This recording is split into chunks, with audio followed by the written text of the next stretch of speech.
This particular segment is something that a lot of people have been asking for, and I thought, well, do people really want to see in a fishing show a segment without fish? Well, this segment is going to help you catch fish because I'm going to teach you how to cast longer and more accurately. Now, first we're going to start with a little spinning outfit. This is an egg beater or a spinning reel. And this is the sort of reel that most people are going to use.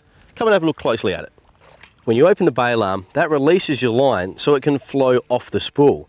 They're a very simple reel and you can't really get yourself into trouble. But a big mistake I see when people are using spinning reels is in their casting action. Now, they'll grip it there with their whole hand, and when they cast, they'll sort of do the old that. Now that is not how you do a good cast. Let me show you the right way to do it. And it really is just simple mechanics. The first key is getting your outfit balanced and using something I call my trigger finger. The key is when you wind in your lure or your baits is to turn the handle so your line roller is facing directly upwards. The next thing we do is get our index finger and we hold it in place. If you look down my arm, I'm pointing my rod nice and straight, and using my trigger finger only, I'm balancing my weight there. So it can't go anywhere until I release it and let it go. So, line roller facing upwards, trigger finger, holding your weight in place, and the next part is the most critical, it's your back cast. We open the bail arm, and as you see, my weight can't drop because my trigger finger is holding it in place.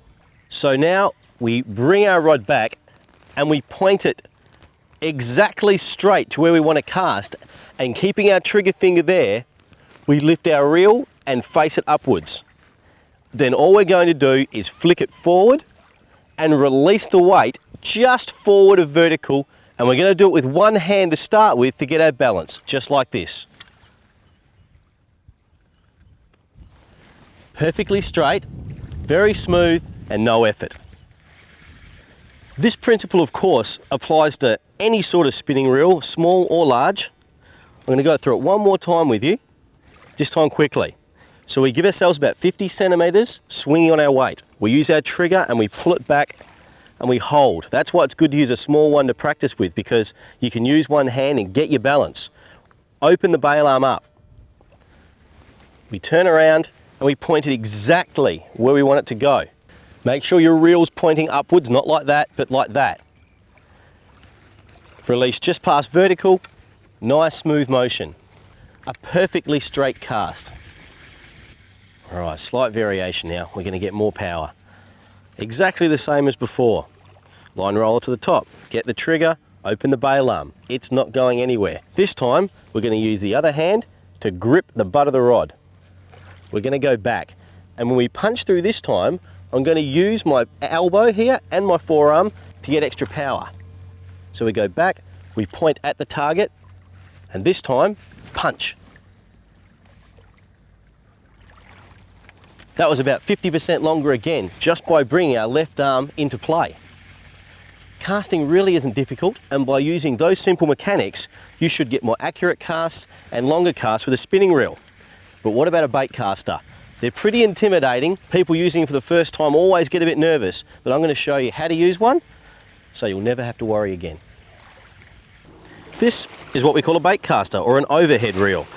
Instead of the spinning reel line coming off the spool sideways, when you press the free spool button, the spool actually spins and releases line. Now this makes them a lot harder to cast because when line accelerates, the spool gets up to a high speed and that's fine. But when your sinker or your lure starts to actually drop in speed, the spool starts to slow down and it creates what we call a backlash or a bird's nest. So learning how to use these, the big problem we have to overcome is how to get rid of bird's nest. And luckily, there are ways of doing it. Have a look at this. This is our spool tension knob right there. When you're beginning to learn how to use one of these, tighten it almost all the way up. I've tightened that to the absolute maximum, and if you have a look, even in free spool, the sinker won't drop. What I'm going to do is just release it a little bit, just a little bit until the spool just starts to spin. Okay, and that's perfect.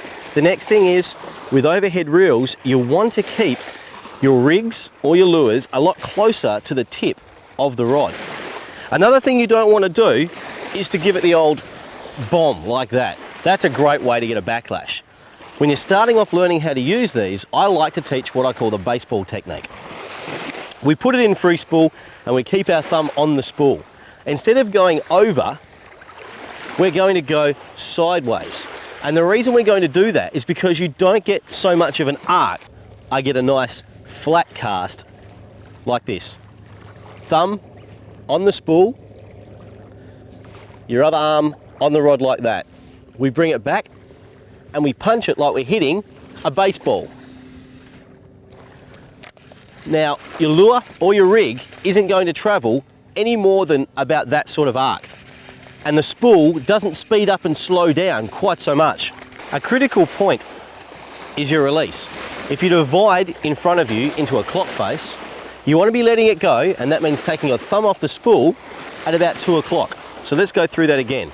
Thumb on the spool, click the free spool button, now it can drop. Give us only a little bit at the top of the rod there, not enough to get yourself in trouble. And we go back. And we hit it like a baseball, release it 2 o'clock, thumb on the spool just before it hits the water.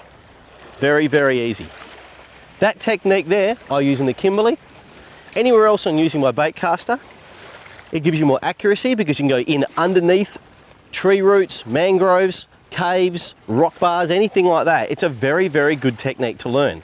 One more time, thumb on the spool, clamp it down, getting a bit more confident, so we'll release a little bit of spool tension. We'll come back and punch it like a baseball. Thumb on the spool just as it hits the water. If you go down to the riverbank with just a sinker on the end, practice your casting with your spinning reel and with your bait caster. The next time you've got fish on the boil and you have to get that one big cast out there with no backlash, right on the money, a bit of practice means you'll be able to. So now you can cast your spinning reel and you can cast a bait caster, and these things come in particularly handy in the Kimberley.